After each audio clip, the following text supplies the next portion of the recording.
What's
up? Welcome to Scarves and Spikes. It is the last episode before the playoffs. So it's our last regular season episode, guys. Wow. Unbelievable. I can't believe it's been a whole season already. By. It's crazy. Time flies, right? Yes. Well, how's it going? How was your, I guess this is like whenever we hit an international window, it's like, how was your time off? Nobody got injured, knock on wood, so far. So far, so good. No, I agree. It was good. It was good. I was just kind of taking a look at everyone that played internationally for Atlanta United. Well, not really for Miles because he was stateside, but yes, no one got hurt. No one got made to make training runs after matches or anything like that. So I guess that's the best thing that we can hope for at this point. Heading into decision day against FC Cincinnati and potential MLS MVP. I'm sorry, Landon Donovan MLS MVP candidate. Lucho Costa. Lucho Costa. There you go. I'm getting my words together. Slowly but surely. Yeah. Forget Lucho. That's all I got to say. It's been a long season. It really has, right? Like it feels like it started right at the end of February. We've had so much drama, right? We've had a lot, really. I mean, basically since the season's ended, we've had a new president come in. We've had players coming. We've had DPs in, DPs out. Some bad times, some good times, but we're here now and we're back in the playoffs. And I think that's all that really matters. And now it's really just trying to figure out who we're gonna be playing. Yeah. And that's the exciting part, right? Because we put a poll up. We're gonna talk about it. We have the Atlanta United TV people coming in. So that's exciting to have them come in. We're gonna talk about the playoffs with them. But before we get into it, let's pay the bills, right? Let's do it. Scarvesandspikes.com. Come check out. We're selling some stickers. So come buy some. I think we'll do some discounts, some playoff discounts, I'm sure. So you can come get those. patreon.com/scarvesandspikes. I know all the addresses this time. Got it. Are you proud of me? Proud of I froze last time. Thanks for setting that up. It only took until the last game of the regular season for me to get it, but we got it. So yeah, what we're gonna be doing on Patreon here, we're gonna be doing some playoff previews. Obviously, once we figure that out. We're going to be doing watch parties, at least for the away games, maybe for the home game as well, if anybody wants to come hang out with me and do that. So we got that planned. We got some great interviews from the past that we've done, so you can go check out the catalog of that. And I think I've got everything, right? Catalog. What a word. Catalog. I'm not making fun of you. It's just the word you use, catalog. Is that an old term? Well, kind of. I mean, it's a catalog of content. You're right. It is a catalog of content. So, yes, definitely check that out. Patreon.com/scarvesandspikes. And the website. Yes. Scarvesandspikes.com. And, yeah, we're going to open it up. More merchandise. down the road, hopefully, like scarves, maybe hoodies, stuff like that. But yeah, we'd love to have you all stop by and support the work that we do. I mean, you obviously like us because you've come back week after week after week. So Support the yes, cause. yes. You know, But yeah, Tommy, like you said, the Atlanta United Fan TV guys are here later on. We'll be chatting with them about what's turned out to be a pretty busy week, right? Yeah, I mean, so let's get into it. Where do you guys want to start? You want to start with the salary guide here? Let's do it. We'll dive into it. Yeah. Look, I just got to throw this out there. Do it. Jamal Tiare is guaranteed over $1 million. And Well, I just have to say, I'm not at all mad if that comes to fruition. But it threw me for a loop when I saw, base salary, 977,000, whatever, almost $1 million. And then you're looking at Tristan Muyumba and Shande Silva and other guys that are pretty much locked in starters that are making like half that. That threw me for a loop, not gonna lie. well, yeah. I mean that surprised me too. And just to quantify it for those that are kind of new to MLS, so that won't be he'll get paid for half the season.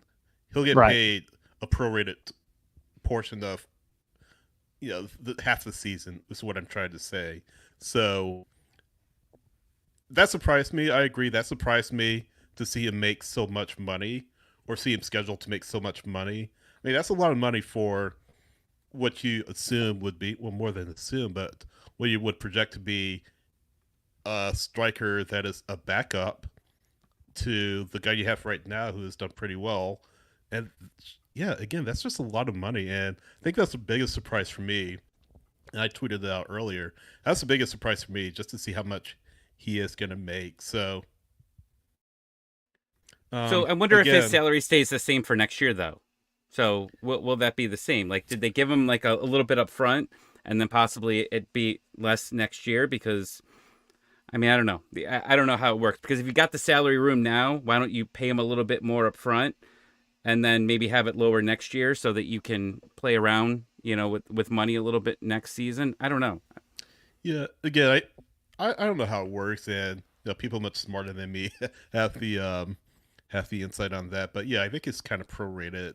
I think next year, if I'm not mistaken, he'll get that full amount, so to speak. So that's just my thought on that. Again, I don't know. I don't work in MLS, obviously. They have a better sense of how these things work, but I'll just throw this out there too. It's not Atlanta United related, but Messi making $20 million in guaranteed compensation. Well, scheduled to make $20 million in guaranteed compensation, which is an obscene amount of money.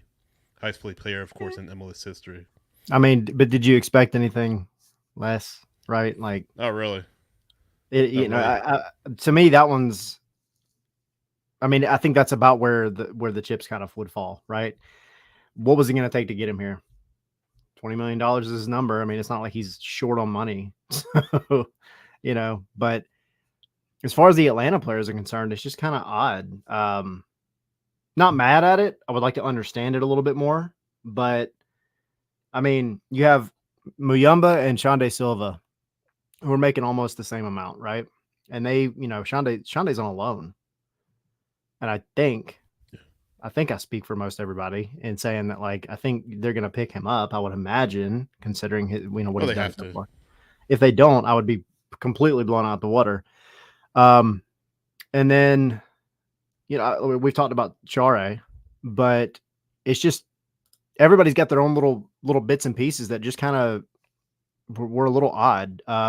But Jamal Tiare, like you said, maybe, prorated, who knows, whatever. Maybe there's other little things going on in the background that you're not going to know about. Obviously, this doesn't include, other forms of income, sponsorships, or whatever you want to call it. There's other MLS, things. Adidas. Yeah. I mean, there's so many other things that could be in play here. But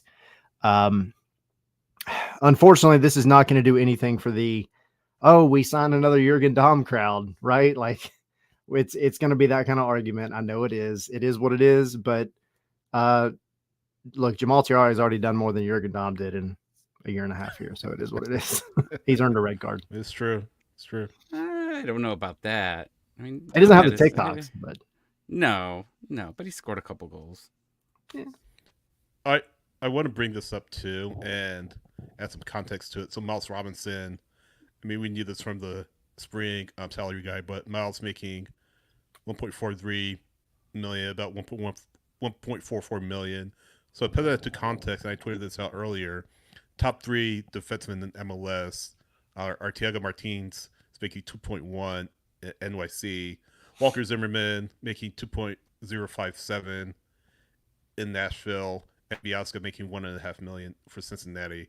Now, to add a little more context to that, Zimmerman's contract was extended on February 2022. So that right there, we've talked about this, that right there set the market for defensemen.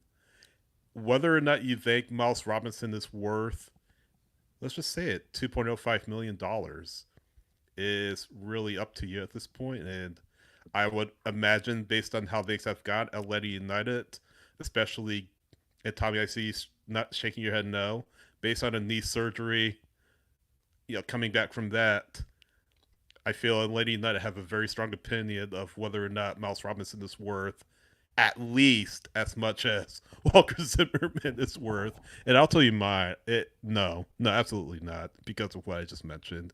And I think Miles is, hate to say it, but I think he's crazy if he thinks he's going to get Walker Zimmerman money from Atlanta United for those factors that I just talked about. I'm not saying he's not a good player, but you guys have mentioned it. We've talked about this. His form has dropped just a little bit from past years, and I feel like the knee injury has a lot to do with it. I mean, he's not been terrible, but he's not the same Miles Robinson that he was. Is Miles a better player than Walker Zimmerman, though? I don't see it, to be honest. Really? I mean, I mean, past results. Talking about past results for Nashville SC is probably not, because Nashville have had a lot of issues with defense and scoring. I should say scoring, but I don't know. Right now, I don't know. I mean, to me, I'll just throw this out there real quick. I would say yes. Okay. See, I'll just throw this out there just to drop a little bit of gasoline on the fire. But if Nashville were to go and pick up Miles Robinson to play alongside Walker Zimmerman, with the system that they have put in place, they would win MLS Cup. He's never going through though. I know. I'm just saying. I mean, I think this is my personal opinion. I still think Miles is the better player, regardless of the Achilles. That's just, again, my opinion. I think he's more athletic. Now, Zimmerman may, have the experience, maybe a little bit. I don't want to say higher IQ, because that makes it sound like I'm calling Miles stupid, which is not true at all. But that's okay. I'm just typing that in. We're going to record that. We're going to post that it out when he leaves in the public. Yep. Miles, when I see you in the locker room again, I did not call you stupid. I'm just throwing anything you say right now is not going to be part of this. So you've already made your bet. No. Continue. I'm going to go back. I know all the passwords. But no, I mean, there's going to be a club. There's going to be clubs out there that are very interested in Miles in MLS, but also overseas. And I think he was at his strongest when he was playing in a system that was very defensive oriented, and because he's such a good defender. And by the way, his score last night for the USMNT. Yes, talk about it. Garbage, dude. That's crazy. I don't understand. Like, again. It's just because what was the score? Right? What was the score? 4-0? No. What was his FOTMAP score? 6.9. Yeah. All right. So he was the only one that was like in that color, like the different, like every. Tommy. I know. Everybody was like ranked in like green, right? Like everybody was good, and then like he was yellow, and then it was just like the internet blew up. Like, oh, one doesn't look like the other. What league does he play in? So I speak for U.S. Soccer here when saying get Miles Robinson the hell out of here, because that's what the U.S. Soccer Twitter is saying. They're saying he should probably never play soccer again. That's how I feel. Like the overreactions last night. Like I was angry. I took a screenshot and like reposted it. Oh, I was so angry. I can't talk about U.S. soccer. I get so angry. I enjoy watching it so much, but I hate it so much. USMNT Twitter never overreacts though. Not Oh even my a God. little bit. Not even a little bit. No, Most but of you live in the United States. Most of the fans live in the United States, and you despise MLS so much. So much so that you would go and hate on a player who really didn't put a foot wrong last night, if we're being honest. I mean, to be fair, yeah, nobody on that team really put much of a foot wrong. it's 4-0. I A mean, 4-0 win. what are you gonna do? Because you didn't distribute good enough. That's what I'm I heard. That's what the Twitter said. I'm Beck surprised said. I didn't. I'm surprised I didn't see. Yeah, I'm surprised I didn't see someone say, "Oh, it's a weak opponent." I mean, Ghana is. Yeah, I mean, it's no USA. I mean, there's always going to be a gap between the two teams, but Ghana's not a slouch. I mean, No, I mean, but I would even push back a little bit and just saying that Ghana, like, is a very respectable team that has beat the U.S. I mean, it's been a minute, but they also haven't played that much. But like, that's not an easy team. Now they're not Germany, obviously, but they're also not. Man, I could really piss them off now. They're not Trinidad and Tobago either. yeah, be careful with that. I know, right? But they're not playing, a random country in the middle of the Pacific that has 11 people and they all play on the soccer team, right? Anyway, it just irritates me. Vanuatu. No, the bias, yeah. Sorry if you're watching from Vanuatu, but no, Miles. Gotta start you back to Miles. I think we can all agree he's not going to be with Atlanta United next year. And as it relates to other players on the team, he's top 5 on the team in salary. Number 1, of course, is Almada, and someone asked in the chat, President Chep asking, do we think they'll keep Almada? And I think we talked about that a little in the past. I think Atlanta United do, and probably sell him next summer unless they get an offer that's out of this world. So that's just my 2 cents. But yeah, Almada 2.332, Barco 2.22, Yakimakis. Barco's still on there. Yeah, We're getting rid of this guy. Right. I did look though.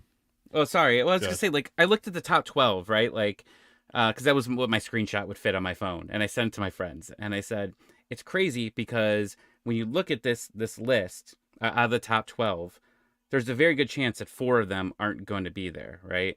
Josetu's the first one, or I'm sorry, there's actually 5 that probably aren't going to be there. You got Miles Robinson. I mean, you have Josetu, who is making $764,000. It angers me every time this list comes out and I see him on how much money he's making there. He's been better, but still not 764,000 better. No. And then you've got Sosa at 700, and just under 700. You've got Etienne on just under 700. I get so angry looking at this list. And then you got Franco Ibarra, who's just a little over 600,000.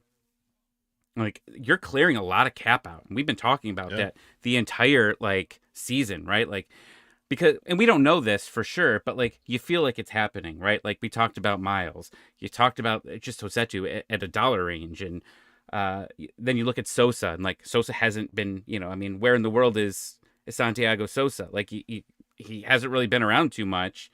Derek Etienne hasn't, I mean, we've scored as many goals as Etienne has for Atlanta United, guys. Us collectively, we're the same. And then Ibarra, I mean, who knows if they're going to let him back? I mean, who knows if he's even going to want to come back? We might have changed the code to the training ground because, we're not sure. He just might go rust some stuff up in there because the way that the team treated him. So, you've got a lot of cap space going out. Yeah, this gives you, you see how this team is playing now, and these guys aren't even a factor, right? Except Miles. I mean, obviously Miles is a factor because he's playing and Josetu's playing. But, those other 3 guys, I mean, you're taking 3 of your top 12 players and probably trying to work at least 2 of them out. And, those are significant salaries out of that. So you can bring in talent. And, yeah, Miles has been underperforming. So, yeah, at the beginning of the year, everybody was crying, we need to keep Miles. Can we put him on a DP contract? You're not hearing that because those first couple games, remember, we're man, he's better. The surgeons have made him the Terminator, right? They gave him a great body parts. $6 million man. Yeah, and he's great now, and that's just it's not. he's regressed, unfortunately, and that's okay. Like, you didn't commit long term to him here. You didn't overreact, right, to a player that was left on a year contract. I know they said there was an offer on the table. I'm really curious if we ever find out what that offer was. I don't know if we will, but I'm sure that it's either still not there, it's not there anymore, or he just is like, I got to go try something else. Real quick, what country do you think he ends up in? I feel like, based on what Tyler was talking about, the system that he kind of thrives in, I feel like maybe the Netherlands would make sense. I would. They have a style of football that maybe fits the profile that he's looking for. I think that's a good shout. Based on a lot of other, rumor things floating around, whatever, I would say Germany, possibly, depending on the team. In mid-table German side. I think, and one that could stand to have somebody that just has a head on their shoulders, is athletic enough to handle business. And, you get a guy like Miles in the right system and it changes your entire season, right? Unfortunately, the problems with Atlanta's defense haven't really been Miles's fault, right? They're a lot of the whole defense, goalkeeping, defensive midfielder. It's a lot all at one time. So I think, wherever he ends up, if it is another country, I mean, my personal opinion, I would say Germany. So, all right. Well, we'll see. Know where Nick Firmino will end up next year? I know. Where? Well, we got to take it back. If you're going to say Nick Firmino, you have to say friend of the show, Nick Firmino. Yeah. Friend of the show, Nick Firmino. Friend of the show, Nick Firmino. Watch that interview, by the way, if you haven't already. But big news from Tuesday. Yeah, that's big for him, because I think when we spoke with him, he really wasn't sure, what his future was, right? I mean, wasn't sure if. An interesting fact that he brought on there was that the reason why he came to Atlanta was because his agent had ties here, right? Like that, he had an agent that said, you should come play for Atlanta. Comes in and makes an immediate impact with the twos, and made obviously an immediate impact on his very, very, very, very short time here. But that's exciting. Now next year it'll be interesting to see where if he can actually get some time, and actually be able to play. I'm curious how they're going to do that. Man, I felt bad for Doug today. Doug posted something about like, oh, well, if they get rid of Almada, that they would be able to, maybe he could, fight for starting time. And man, he got attacked. Poor Doug got attacked. Where's he going to start? I mean, no disrespect to Firmino, but where's he going to start in this lineup? I mean, I can see what Doug was saying, but at the same time. It was if Almada was gone, obviously. Yeah. Well, so I'll give you guys, this is my insight. I'm gonna give myself a little bit of a big head for a minute after having interviewed him for Dirty South Soccer, and then we had him on the show, and hearing him describe the type of player that he is, I think what fans should expect to see out of him next year. First of all, he is a number 8 at heart, right? He's on a number 10, so for him to come in, not that he can't play that, but I just don't think that's going to be where he's going to be most comfortable. He is an 8 with 10 tendencies. He is not an 8 with 6 tendencies, if that makes sense. And that's kind of what you want in an 8. And if we go back to like the very beginning of this year, we've talked about it on this show. We talked about it with Jason Longshore way back at the beginning. We need an 8 who is goal dangerous. Your 8s should be able to score goals occasionally, right? Muyumba has come in. He's been goal dangerous. He may not have been the one putting the ball in the back of the net, except for against Miami, which was great. But he's already given you something that Josetu or anybody else at the number 8 hasn't really given you. Well, then you look at what he did when he came in against New York. He comes in, in the 87th minute, and he just gets in the box and scores a goal.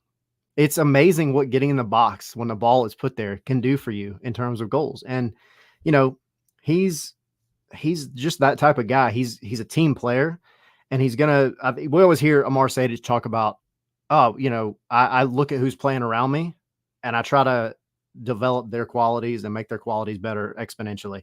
And I think that's what Nick Firmino does a really good job of. I think he goes in, he's not afraid to make the runs, the hard runs, even if he doesn't get rewarded. He's not afraid to fall back and play defense when he needs to, but he is a leader in that midfield, and he's been it for the twos now for a couple of years.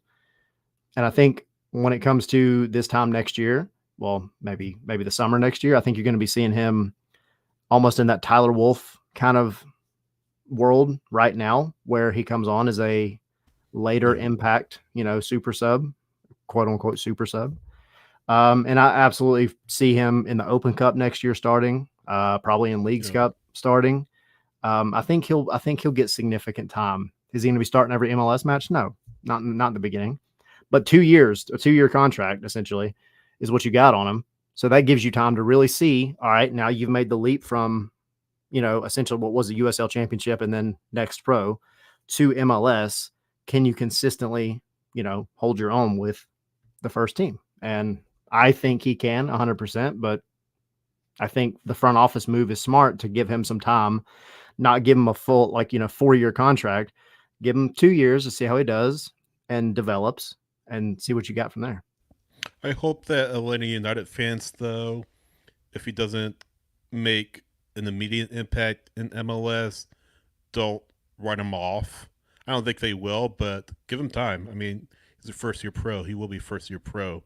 First year in MLS, I should say. So give him time to grow, give him time to develop. I mean, he's training with the first team. That's not to say he hasn't trained with the first team, but MLS obviously a lot different league than MLS Next Pro. So he's not going to come in and score 16 goals in MLS. But that's okay. I mean, he doesn't have to. He's a young player, young-ish player. And give him time to develop. Give him time to really learn the system, and hopefully he doesn't fade. Hopefully he can use this momentum and that same work ethic that he's put in with the twos. Hopefully that transfers over to Atlanta United. I feel like it will, because I don't know why they would have signed him if they hadn't liked what they had seen from him, not just from a goal scoring standpoint, but from a work standpoint. Just the work they put on the training ground, whether that's with the twos or with the first team when he gets those opportunities. So I'm excited. I'm glad they did it.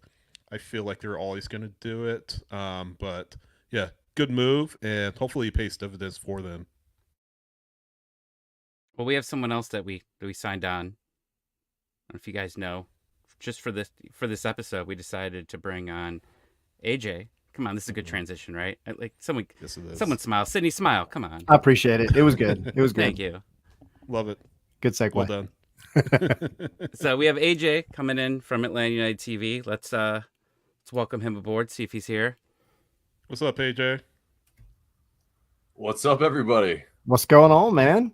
Good to have you. How's life? Pleasure to be on. Life is pretty good. Unfortunately, yeah. I mean, Atlanta United, we have a really tough assignment for decision day, but I'm like nervously excited about it. I feel like we can do something. So that's the thing, right? So we did a poll on X. God, I hate calling it X. And we asked everybody of the 3 possible opponents that we could have now, right? Like it's either Orlando, Columbus, or Philadelphia. We had 237 people that voted. And shockingly, 64% said they want Orlando, which means we need to lose. We need to lose, and we need Nashville to win. I don't know. 64% said Orlando, 27% said Philly, and 9% said Columbus. Yeah, I mean, I think our record against Orlando City probably is the determining factor there, but they're very tough this season, and yeah, I don't know if that's exactly something that we want in the playoffs, but if it happens, I'm for it, because I mean, Jose Martinez will still be laughing, I think, and it'll be something that's I think we can pull off against them. Columbus is the team that worries me the most, because that last match against them, they bossed us around. I don't want any part of them in the playoffs, and I don't think most teams in the playoffs will either. Agreed. there was a wild take.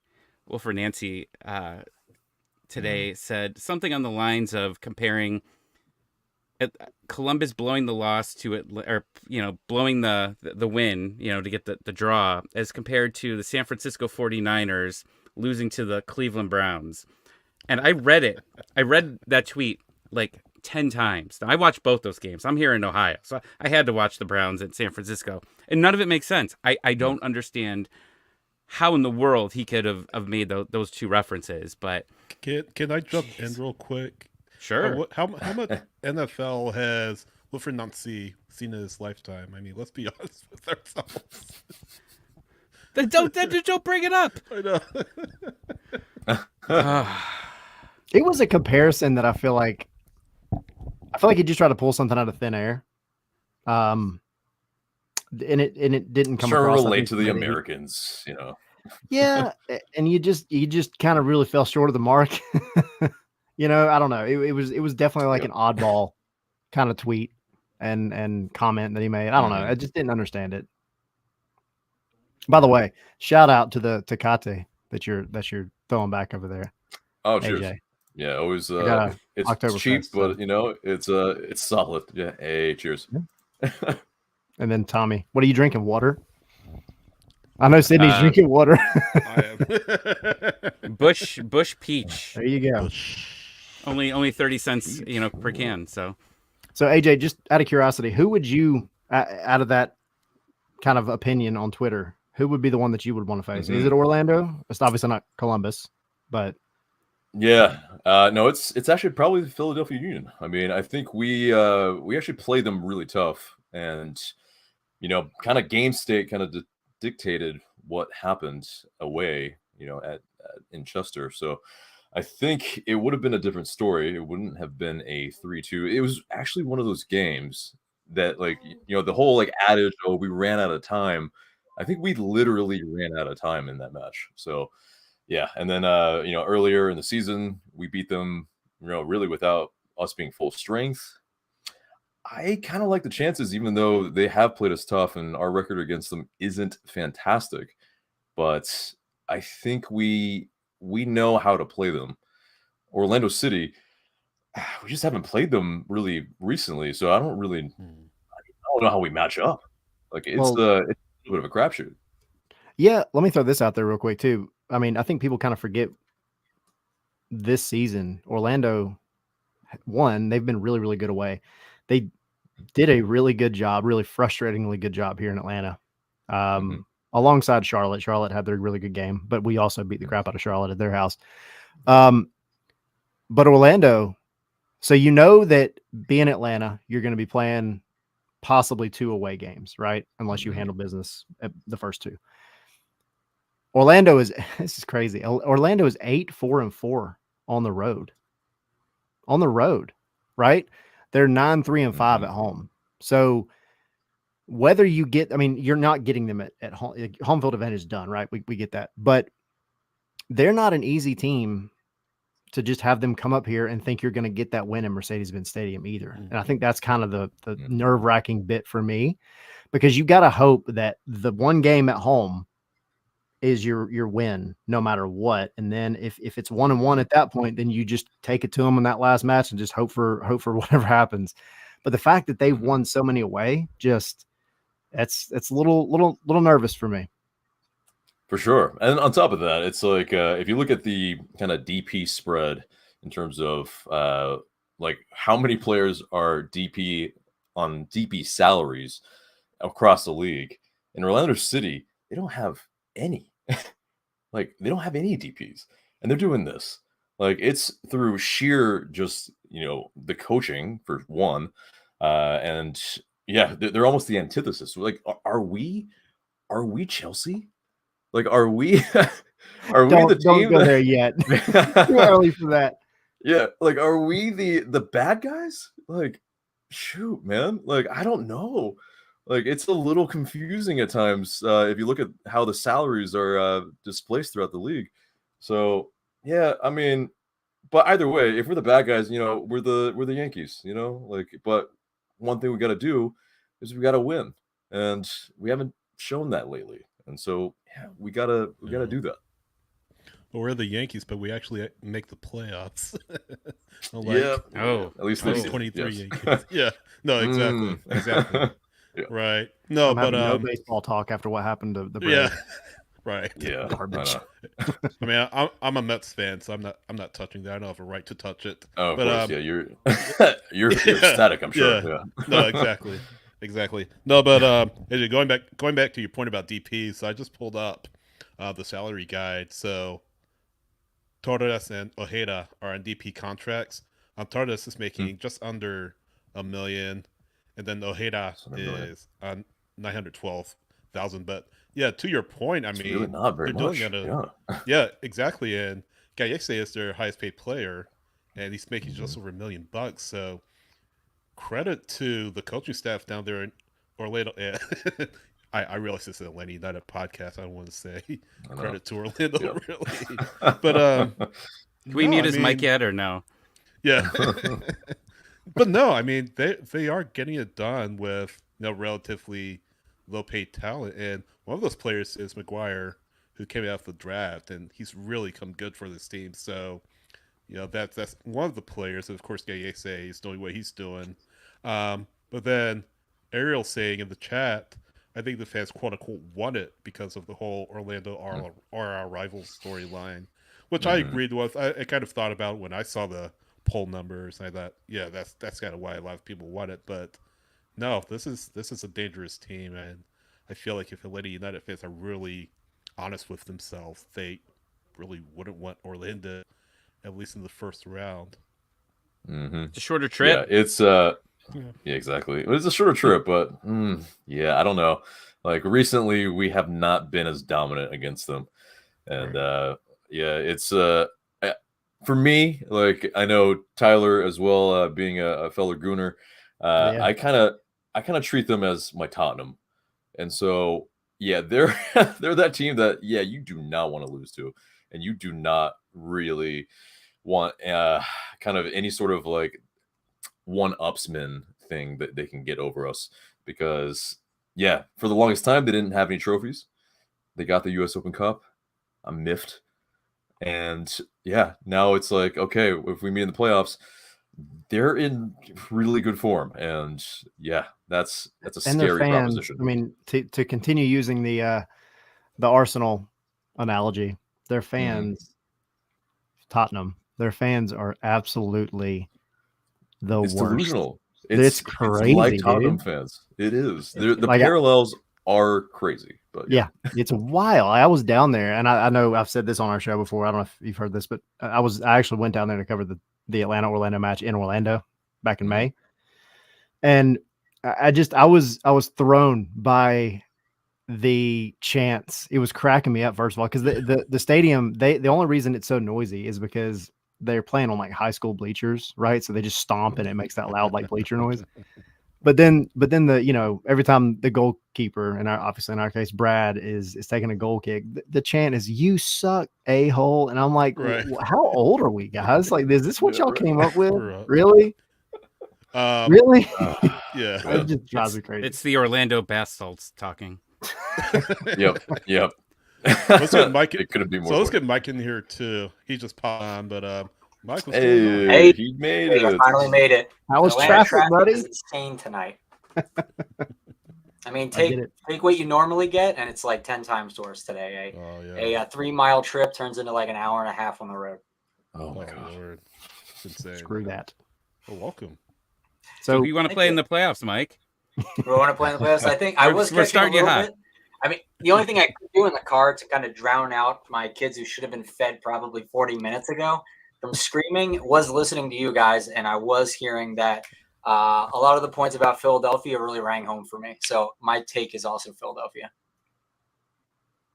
I mean, I get it. I get the thought process from AJ, what he said earlier in you. So tell me what you got. I mean, it's like the devil you know versus the devil you don't. I think it starts to create that Red Bulls. I mean, we talked about it a couple of weeks ago, right? With Bradley Wright Phillips. Yeah, like it almost starts to feel like a Red Bull rivalry, right? Like you've got some shots getting taken back and forth verbally. You've had some big regular season games, close ones. They're very physical, right? And now you're taking it the next step. Now you're going into a playoff series with them, which just really makes them your new Red Bulls for the future. And so I'll throw this out there too. Strategically, this is just my 2 cents. Maybe I'm a little vindictive, but if I am Pineda, there's really nobody on my team right now that, besides Brad, who is a part of that like manufactured Atlanta-Orlando rivalry from the Joseph heyday, right? Mm-hmm. You have more recent memory with the frustration that just happened to you up in Philly. And I think the players are going to remember that. And that's going to give them a little bit more motivation than just playing Orlando and being told like, oh yeah, we hate Orlando. And everybody's like, we do? Why do we hate Orlando? Like we weren't here when we really hated Orlando, you know? Yeah. So also my other side of that is, this is just me being, again, vindictive, but also like, I want the team to be better. I feel like Philly's a better team than Orlando. And I want Atlanta to be able to say finally that they've actually went in and beat a better team in a match where it really matters. Like really, really matters. Mm-hmm. Yeah. We really haven't done that. I mean, we're kind of some flat track bullies a little bit at times, and we have not proven a ton, unfortunately. And yeah, I think it's high time to do it. FC Cincinnati also as well. If we can do that, that's a marker. That's a scalp, because they're not going to rest people. Like I don't foresee them doing that. They have a whole bye week. They have all that. Like, yeah, get your guys in form. And so that's exactly what I was going to ask you.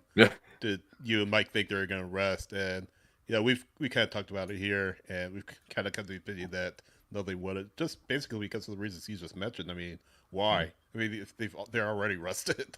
I could see potentially, if Noonan doesn't want like Acosta injured or Miazga injured, one of the other big players injured, I'd imagine, maybe play for a half, and then at halftime take some of your stars off, because Atlanta have a little bit more to gain from this match than from a playoff seeding standpoint than you do. I mean, you're already locked in to the number one spot. You already got the shield. You're really only playing for Acosta getting the MVP, which he probably already has at this point. So, I mean, it's kind of a dual-edged sword, but I could see them, just trying to have a full lineup. I feel like Nuna's just going to want to. I feel like he's a coach that cares a little bit about stuff like that, but maybe does in some respects and just wants to win every match as if possible. So, I don't know. I'm kind of leaning toward. Yes, he might, or no, he wouldn't. 45 minutes, maybe. Yeah. Maybe they do exactly. a full line change at halftime. Yeah, I mean, maybe they just say, depending on how the game is and where it's at, let's just get our guys out here. I think it's dependent on that. It's the game state. If Phil, I think Cincinnati's going to try and put the game away within the first half. And then that'll dictate how they approach the second half heavily, because I think they're going to want to win. They're going to want to go into the playoffs with a win. And if that means playing a full 90 to get it, I think they will. They don't want to do that, but I think they will. And like I said, I really think that they're just going to try and bury the hatchet and take us out early. So I expect them to hit us quickly and often, as much as they can in the beginning and in the, up until the half. And if we can weather that storm, I think we can absolutely get after them. So that's what I'm expecting to see. Yeah, it's I'm going to make a home team. Hell of a home team. They are. I'm going to make a ridiculous analogy here, but yeah, it's kind of like Mighty Ducks. It's going to be like Iceland versus USA a little bit, where the coach is going to be like, you got to hammer them. Tommy's day. Yeah, exactly. You got to put 2 or 3 past them. Get past the half. If you're not up by 3 at halftime, it's gonna be something. He's getting all the duck paraphernalia now. So. Oh yeah. Oh, is he? Is that what's happening? I was like, why did you just disappear? He was, Tommy is a diehard Ducks fan, so you just you literally made his day. Love it. But yeah, while he goes and comes back with a duck head or something on. Yeah. But I agree with you, both of y'all. Like I think I think the Golden Boot is kind of out of the question for Lucho at this point. You'd have Probably. to, I think, score 4 to go and win it because Benny Bouanga. But he owns us, so it's not impossible, but unlikely. But I mean, there's always that New England. Oh my God! So here he is. There it is. Yeah. There we go. There's always that New England. What was it, 2021 or was it last year? I can't remember. Where they had that long, but they had a bye, and then they had basically 3 weeks off. Came in and lost in the first round, and you're coming off of an international break. And then if you don't play your players in that one game that you have before the playoffs start, then you're essentially going almost a month, right? With very minimal play time for most of your players. And Tommy's brought it up a bunch before, but like that has a really negative impact for a lot of teams and a lot of players. Like you get out of rhythm. And I know Bruno was being funny earlier, but having a bye week might hurt more than help a team. Just ask the Braves. Yes, I know, God, right in the heart, but whatever. Mm-hmm. It's true. Like, they've been on a run. They've had rhythm. Now they've kept it consistent through the season, through multiple international breaks, but you never know when that can start to die off. And I do feel that Cincinnati had a much stronger beginning of the season than they have second half of the season. Now they haven't fell off a bunch, but I just don't think they are as dominant as they were in the beginning. Mm-hmm. Yeah, they haven't, and they've had to coast, or not had to coast. They've been able to coast, and I mean, that's fantastic for a league that's, if you actually go by how many points you get, and that's the title, and that's it, whatever.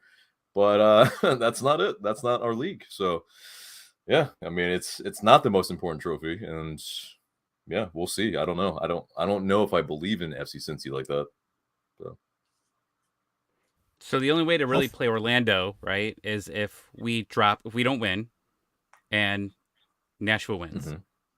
So, I mean, everything else, it's a little bit more difficult to figure out. I just took the lazy approach and did the easy math there. It's also very likely that eventuality might happen. Right. Mm-hmm. So, I'll ask everyone this. How far do you think Atlanta gets in the playoffs? I'll kind of go first. I'm hopeful that they get past the first round, depending on who they play, of course, whether that be Orlando, Philly, or Columbus. I feel like Philadelphia is a little bit of a better matchup, personally. Although Columbus, who knows? But part of me is optimistic that they'll get out of the first round. That being said, when you get to a knockout situation, I don't know if they'll be able to have the firepower to get past the team that they're playing. For one, if it's level after 90 minutes, you have to play another 30 minutes. So, penalty shootout after a draw is off the table. Unlike in the first round, where if it's level, it goes straight to a penalty shootout, no extra time. But I'm of the impression that they'll get out the round of 16, the first round, and they'll be able to get themselves in the conference semifinals and then lose, and then take stock of where they are and say, hey, what do we need to improve in? Where are the kind of dead spots on this team that we need to improve in? So I'll throw this up to him. Tommy has sent me the playoff probabilities. So I'll kind of read it off for those that are listening on the podcast. Cincinnati, 32% chance to win the MLS Cup. LAFC, 18%. But then Atlanta United, 32% chance to make round 2. 12%, to make the conference semifinals, and a 1% chance to win MLS Cup. So you're telling me there's a chance? There's a chance. But my favorite part about this is that there's like 8 teams that it says have no chance at all. Yeah. Well, they wanted this best of 3, right? They want to make sure that the right teams are getting through, because they were sick of these early playoff rounds when it was single elimination. Everybody's, plays defense. They get it to penalties, and then you get, the miracle, miracle teams advancing, and maybe just not the better team going through, right? And I thought about that. If we get past that best of 3, we don't have the defense to do that, right? We can't sit back and play to a 0-0 draw and hope to get to penalties because, 1, we can't play defense. 2, we can't stop a penalty kick. We've never won a penalty, penalties ever. So it just doesn't go well for us in this type of scenario at all. It's going to be hard. But you got to the playoffs, right? Like, and I guess that's what I wanted to ask AJ and Mike. Like, your expectations going into the season, right? You knew what the roster was, right? Coming in, you've got Garth Lagerwey coming in. What were your expectations going into the start of the season to how you feel that where we're at now? You want to go first, AJ, or is your? Okay, I'll go first. Yeah, like based on what we saw in the beginning and what we were, the early expectations, I think I clocked this team at like 6th to 8th, and we've kind of got, what are we at 6th? Is it or 7th? What are we right now? We are 7th, 6th. Oh, 6th right now. 6th right now. So like we're on the upper echelon of what I predicted. So that's kind of what I expected. And I didn't expect us to get top 4. I thought that was a little crazy. But like I heard something recently. I forget if it was like Jason Longshore or Doug talking about it. I forget, but they were saying like the or maybe it was you guys. I don't remember. Someone said like the top 4 goal is interesting in comparison to years past where the goal has been MLS Cup. So it seems to us that they didn't really expect to get super far if only top 4 was your goal in the East. So that was, I thought, a little telling. Based on everything, I think at this point we're kind of playing a bit of, with like house money. I think we're doing pretty well, punching above a bit of our weight class, and I think we're probably going to appropriately get knocked out in the first round. I think that's probably going to happen. I think in any of the playoff games, no matter all of them we go through, we're going to be the underdogs, and we're going to have to scrap for literally everything. It's going to be an upset if we take a W from anyone, I think. I think that's fair. What about you, AJ? So my internet was crapping out. I didn't hear the question. Can you repeat that? Sure. So expectations starting the season to where we are now. How you feel overall about the whole season? I mean, yeah, it's definitely like we've been underperforming for a while now, and yeah, from the start of the season, it wasn't pretty for a good big stretch of it. Obviously, the transfer window really helped us and really subverted our expectations to probably a little bit like risen expectations, but yeah, I think they had to move some goalposts. And, obviously they were wanting a home playoff match. Yes, okay, we have a home playoff match, but, it is a best of 3. So technically we didn't really achieve those objectives. So, yeah, we're still underperforming, but I think the feeling is a lot better around the club nowadays. So at least there's that. It's, the vibe is better. So, hopefully we can carry that into the next season. And hopefully, yeah, we can pull some magic in the playoffs. But yeah, expectations probably should be a little bit lowered in terms of realism. But yeah. Well, let me ask you this, because I know this is going to come up a lot over the off season for sure, especially depending on how the playoffs go. But I mean, I think everybody knows my opinion on Pineda. I think he's got the right ideas. I think the summer window has definitely helped him. I think he's got the players that are mostly in position now to do what he wants to do. Obviously, there's still some changes that need to be made. The front office has even come out and said that there's still at least one transfer window away from being where they really want to be. But taking all that into account, because what you guys are saying, I think I think a lot of people are kind of on that, like, oh, if we make it past the first round, then whoo, like this is great. But if we kind of expect things to fall apart here in the first round, if it does fall apart in the first round, what do you guys think happens with Pineda next year? Ooh. And I see people. I don't think the I wanted to expectations bring it up. were high for him anyway. Marcelo Garrett, yeah. His son's here, right? So might as well, right? But he's here jobless, now. So Yeah. He's in town. yeah, no, exactly, yeah.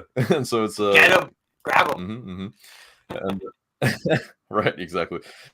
But no, I don't think he loses his job if he goes out in the first round. I mean, he's really got to, like, if it's like 6-0 defeats, that type of thing, and we lose, like, both games, then yeah, it's probably that. He would probably get the axe if it was a drubbing, if we were embarrassed. But barring an embarrassment, I think, yeah, he keeps his job. He's shown that when we have our full choice lineup, we really play some really good ball. But yeah, when we don't, like it was probably like in the early middle of the season, we missed like 2 players. We look awful. We look like a shell of ourselves. We look like a team that can't put passes together. It's just, yeah. So yeah, I think if we do win, that playoff round, yeah, he might get an extension. Shit. I don't know about By the way this front office goes. By the way this front office goes, man.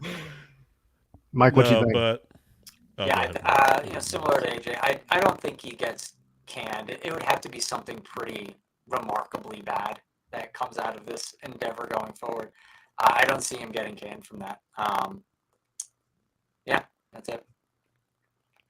Like, he looks Like so what? sad when they got eliminated from Leagues Cup. Like, every time he gets eliminated from something, like, he just looks a little sadder. It's like, I can't even imagine what he would look like if they get swept. And then obviously the sweep happens at home too, right? Which makes it even worse.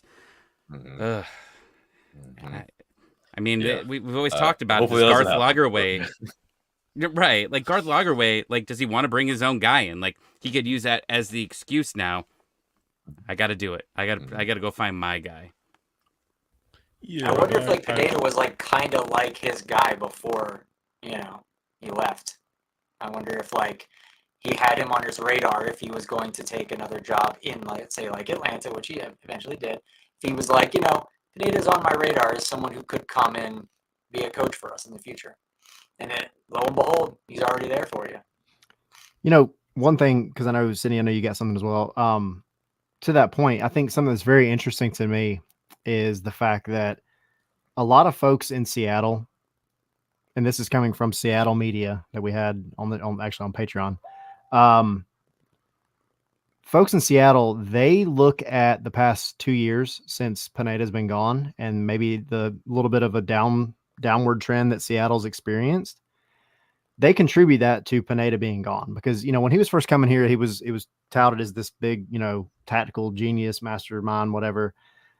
And you look at what's happened to Seattle since then, and they aren't maybe they're a dynasty, but they're not playing the type of football that they were for many, many years. Right.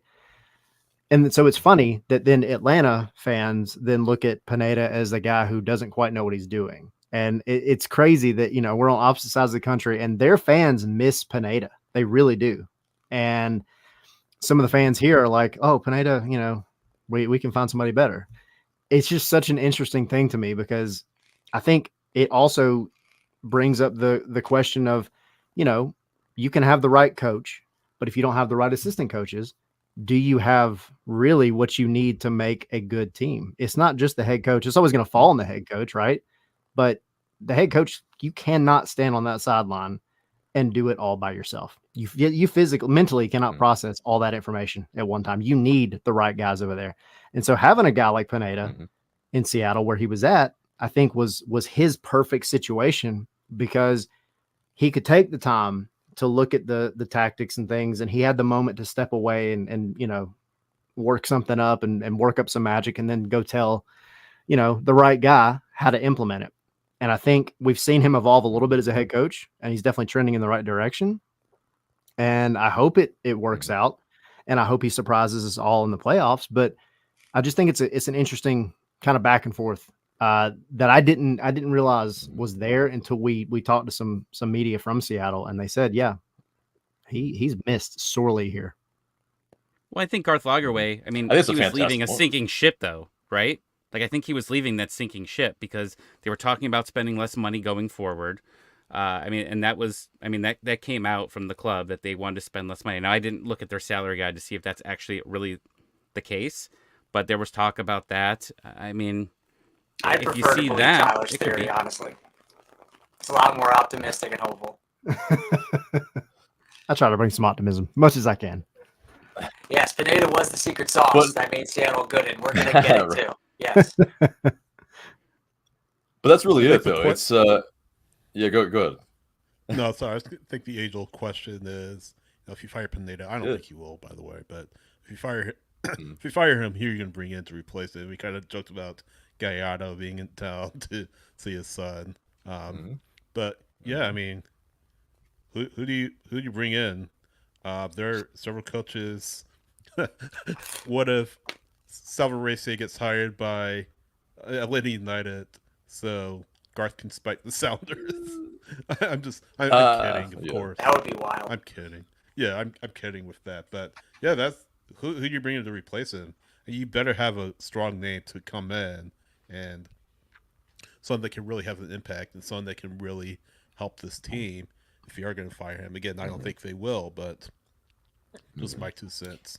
I think in Atlanta United fans' defense is that we've known better, right? So there is that aspect, but it is, I think, to Tyler's point, that the assistant coaches are a big factor in that. It's like, Pep Guardiola didn't really truly become Pep Guardiola in every aspect until he really filled out his assistant coaches, his full staff, to where, all the different types of like game states that he can adjust to.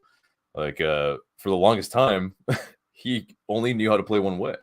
And now he's really implemented a whole bunch of different types of things, defensive schemes, throwing coaches, all those type of things that are a lot more in vogue now. And it's, you got to have, like, the head coach cannot like come up with all that stuff.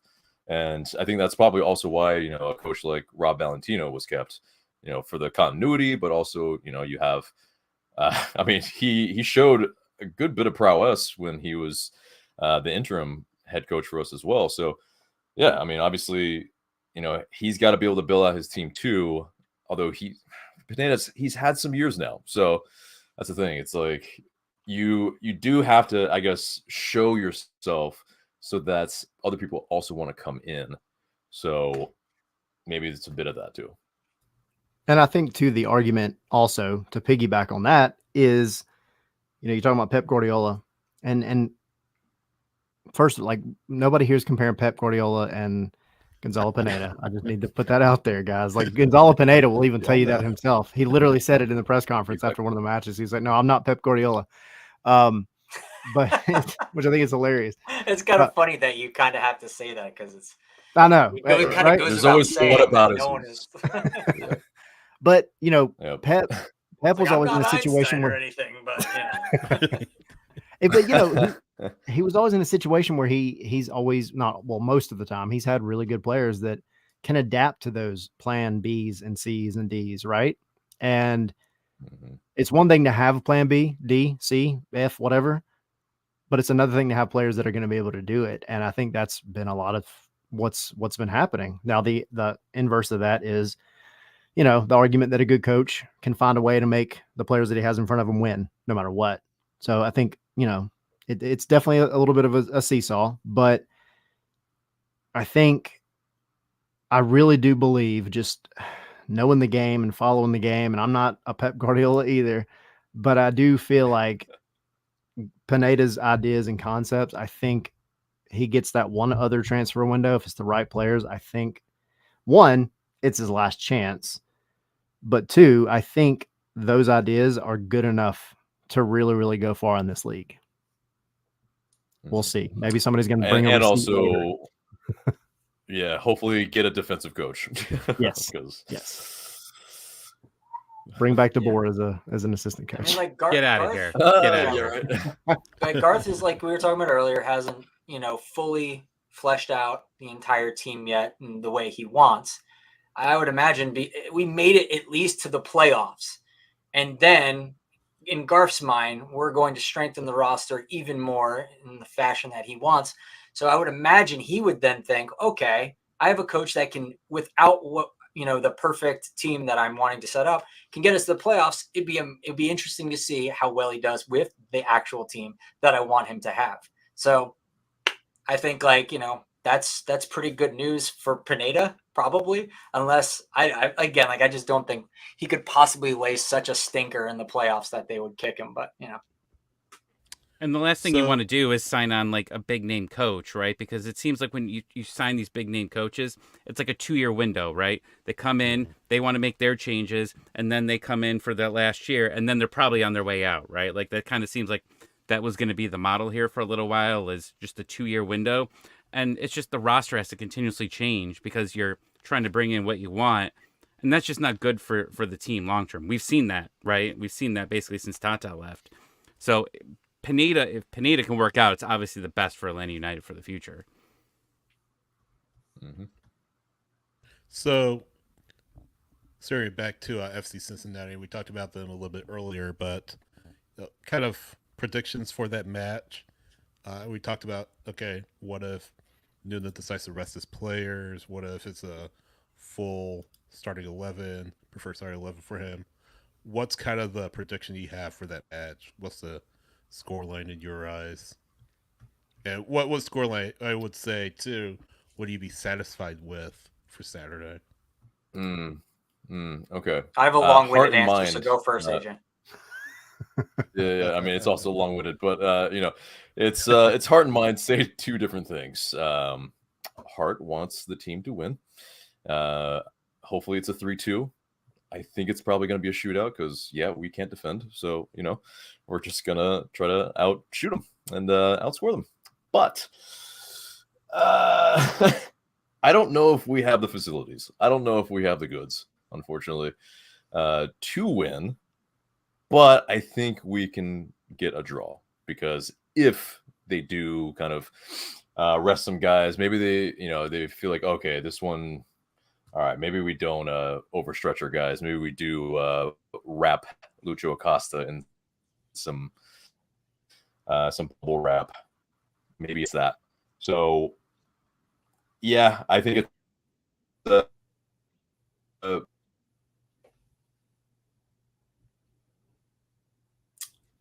I think Did we lose AJ?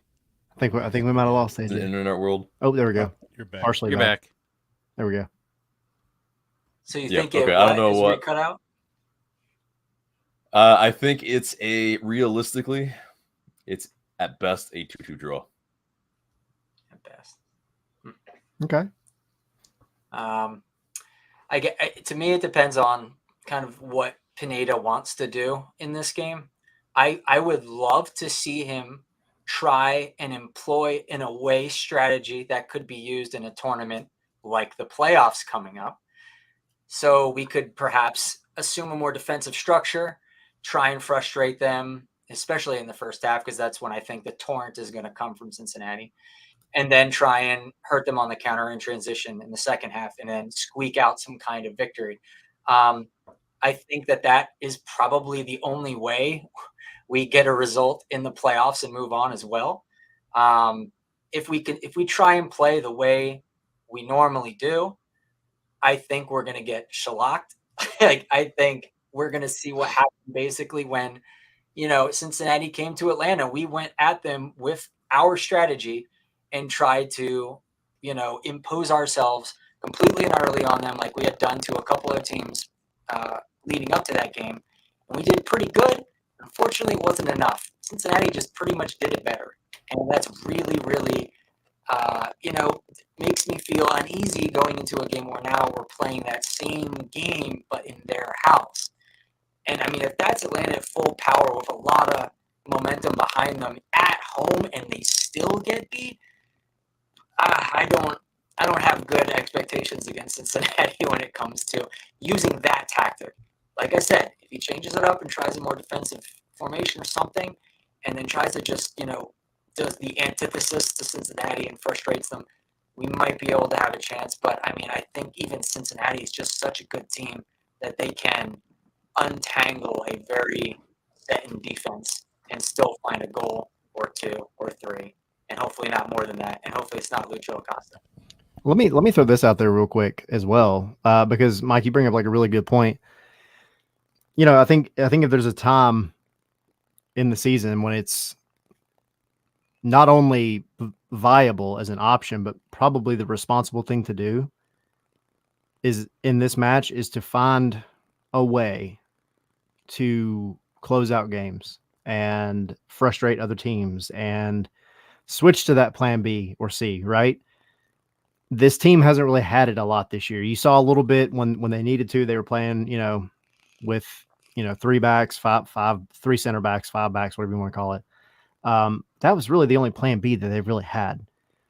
And we've seen they can't try to defend to save their lives to close out matches. It just doesn't work with this team right now. So you've had some time off. Also, and Sydney, maybe you can speak more to this because we were in the press conference room when you asked. But one of the things that Pineda said going into this match, now that they really don't have that top 4 spot to play for on decision day, was he's trying to decide what is he going to do. He's in the same boat as Cincinnati in terms of resting people. Is he going to rest most of his guys? Are they going to get a 45-minute run out? Is it going to be 60 minutes? Is it going to be, some of them get the full day off completely because they've been international duty.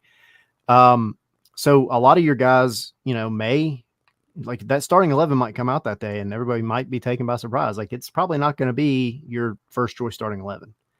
So do you implement that and try to make this change when you don't have those guys on the field and some of them have been gone for 2 weeks? Or do you just stick to your guns and say, you know what, we can score goals and we're going to have to do that in this playoffs if we have any hope of making it anywhere? So 2-2 is your prediction? No, not mine. I say it's 4-2 because there's going to be a lot of goals in this match. I also said the same thing about the Columbus match, and it was 1-1. So. Who scores 4? Yeah. I don't know. Who freaking knows at this point? That's not how predictions work, Tyler. What are the predictions? I'm going to be the optimist and say Atlanta. Because then that gives you 2 opportunities to be right, when normally you only have 1. It's a 50-50 chance. Yeah. I could see it, a 2-2 match. I think enough teams. And now, saying that, that's not accounting for how that 2-2 will happen. Tyler, you kind of alluded to it, the way Atlanta United has been able to really close matches out. I think it'll be maybe a good 2-2 where they may trade goals with Cincinnati. Because we talked about Cincinnati kind of in cruise control. They don't really have anything to play for from a standing standpoint. So maybe they trade goals with Cincinnati. Maybe a 2-2 draw.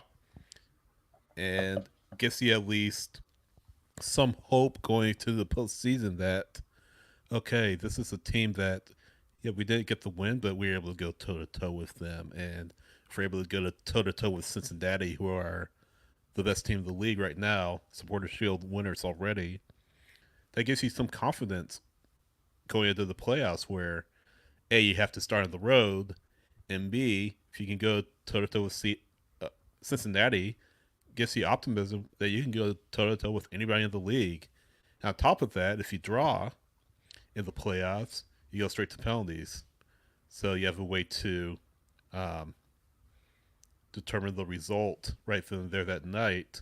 So I think it'll be a good 2-2. I think, again, how they come out against Cincinnati, how they match up against Cincinnati on Saturday will tell the story of what things will look like in the postseason. Sydney brings up a good point. He talks about, trading goals. That made me think for a second about game state.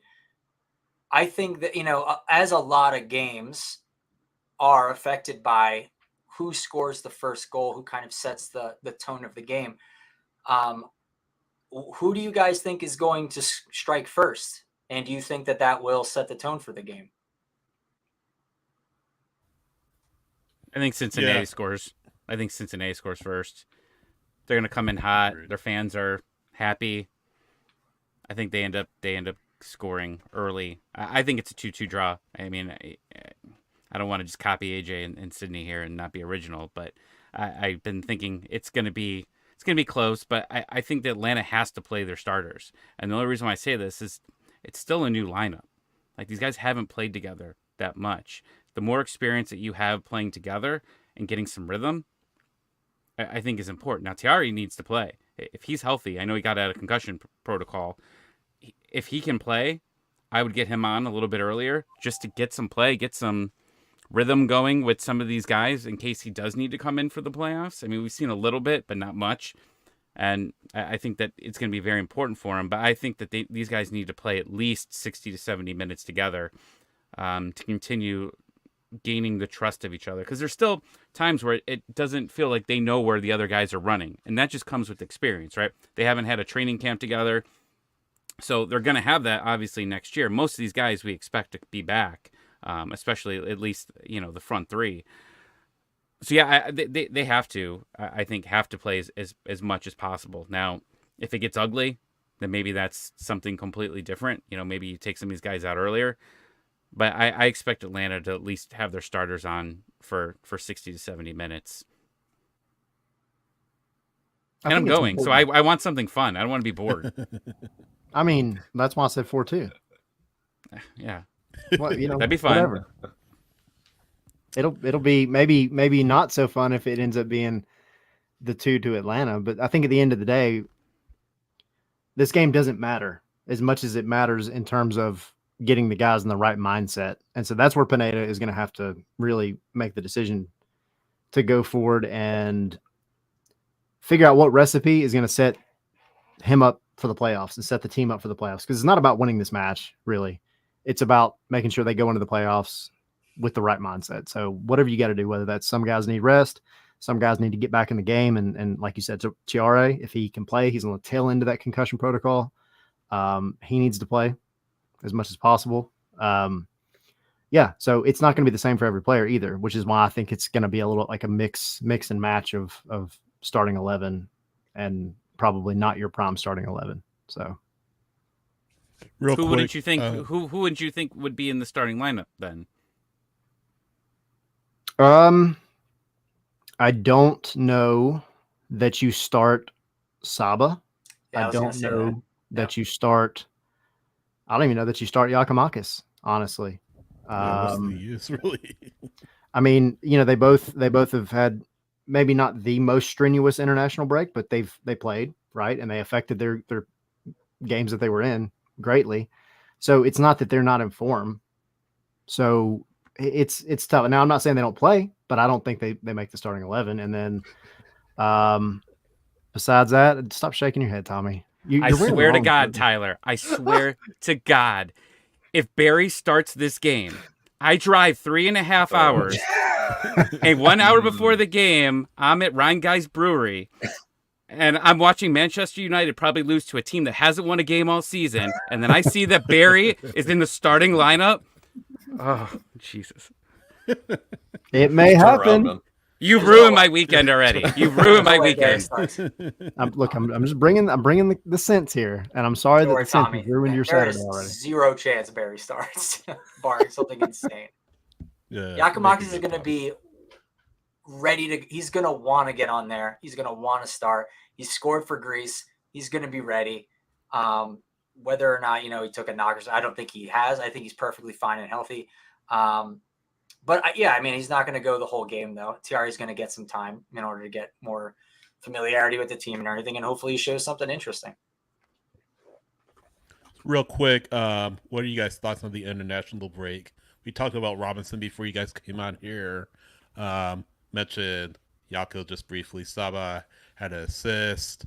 Abrab, I think Peru didn't win a match in comfortable qualifying.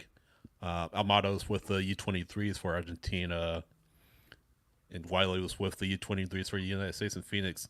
Did you guys watch any of the matches, or if you did, who kind of stood out to you and why? Just real quick.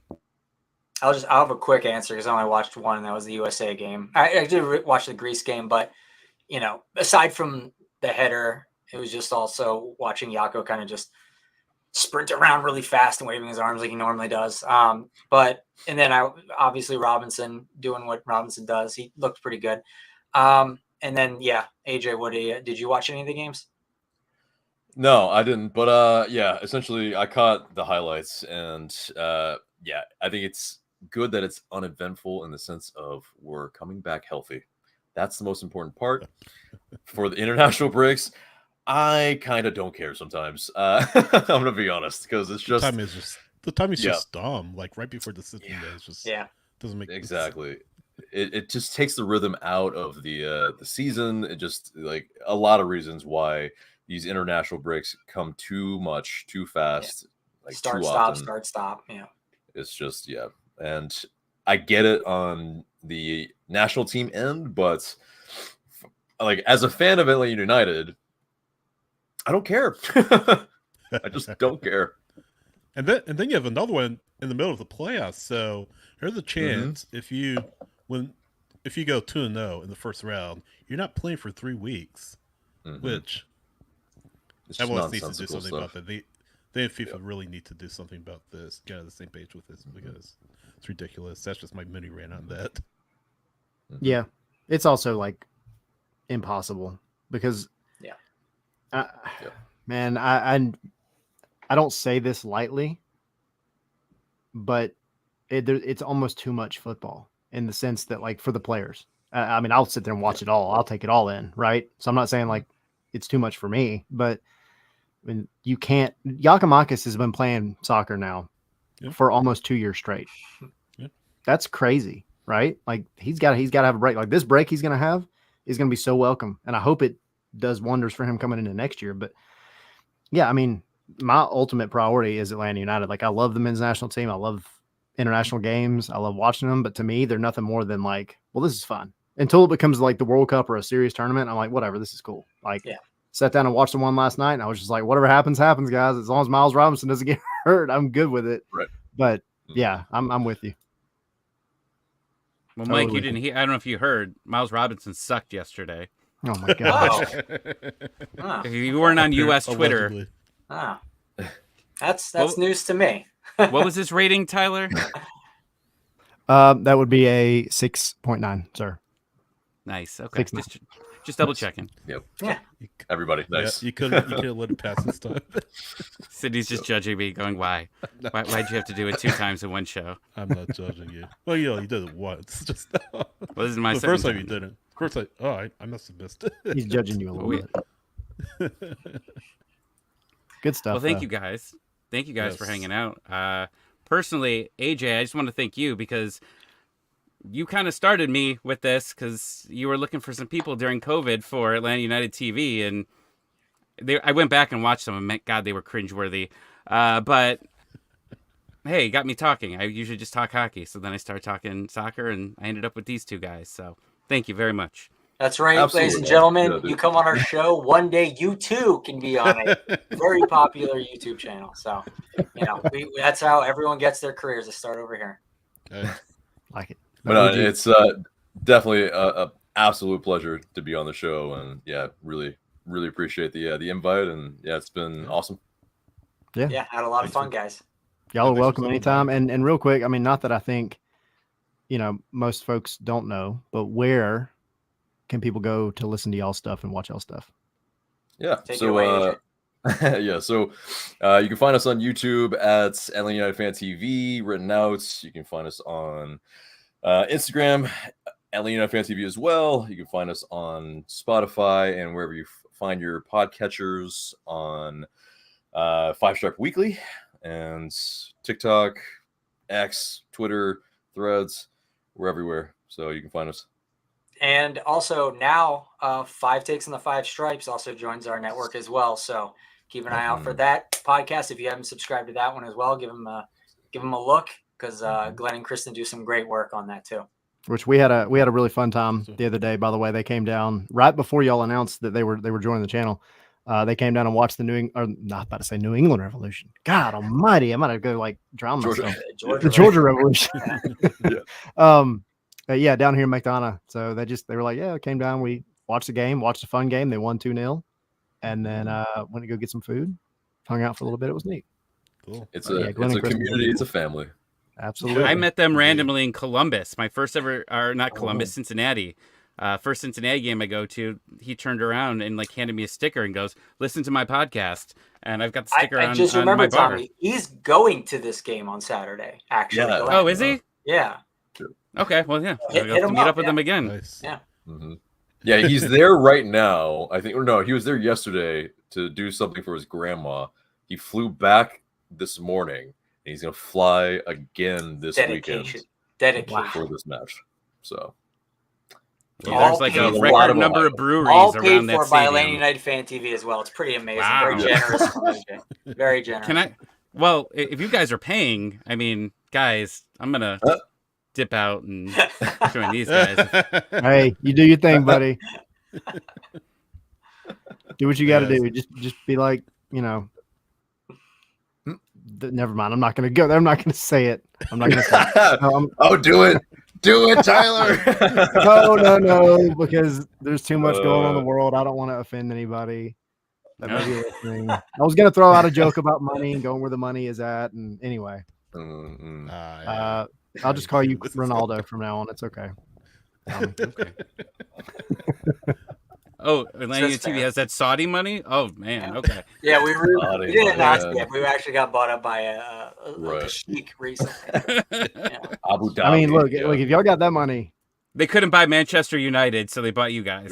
That's the next best thing. It's another United. They got confused along the way. Yeah. We just kind of slipped in a contract in there. Error in translation somewhere.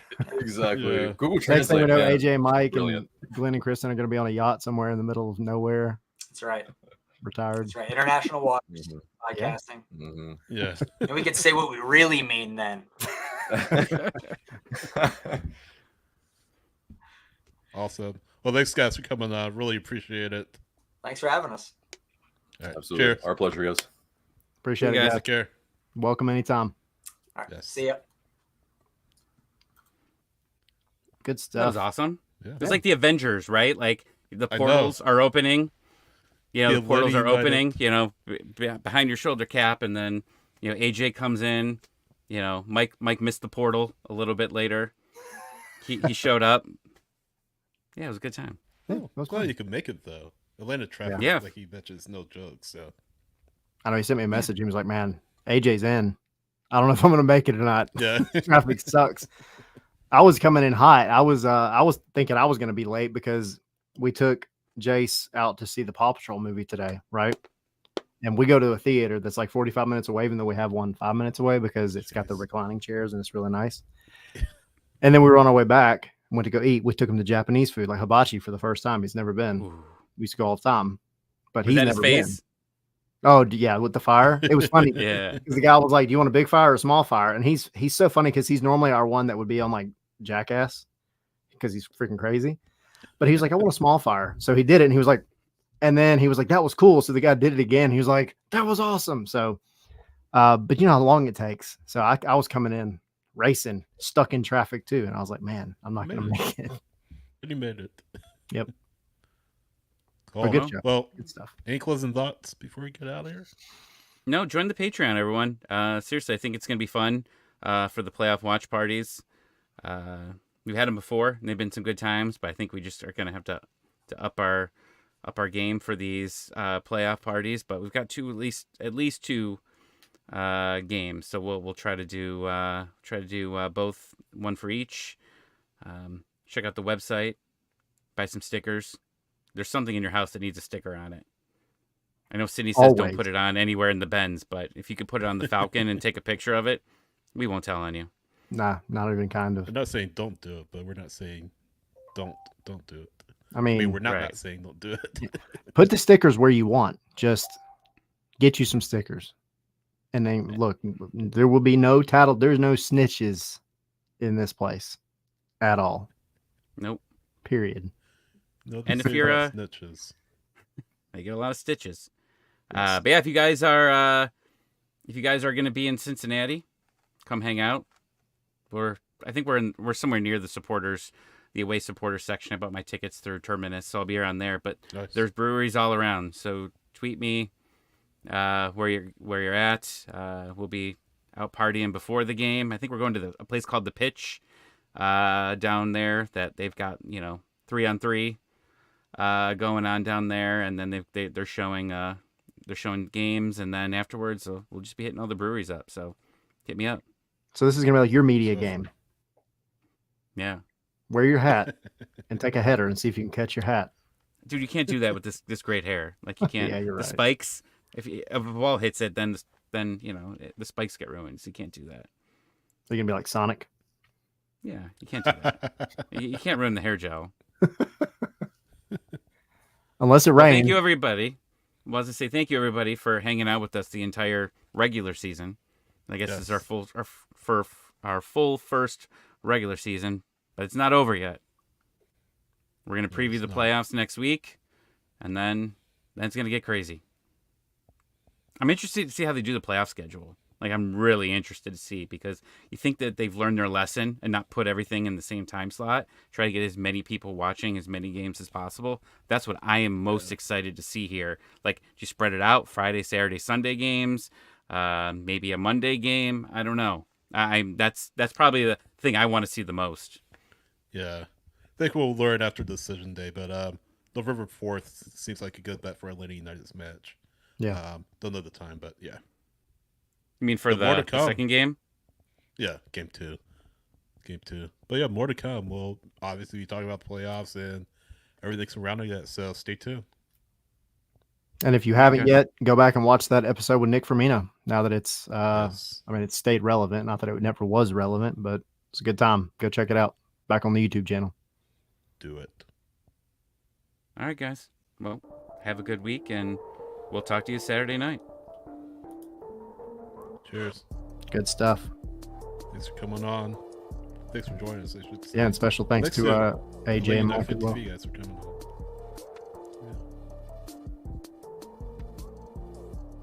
Oh man, Spaces, me drinking.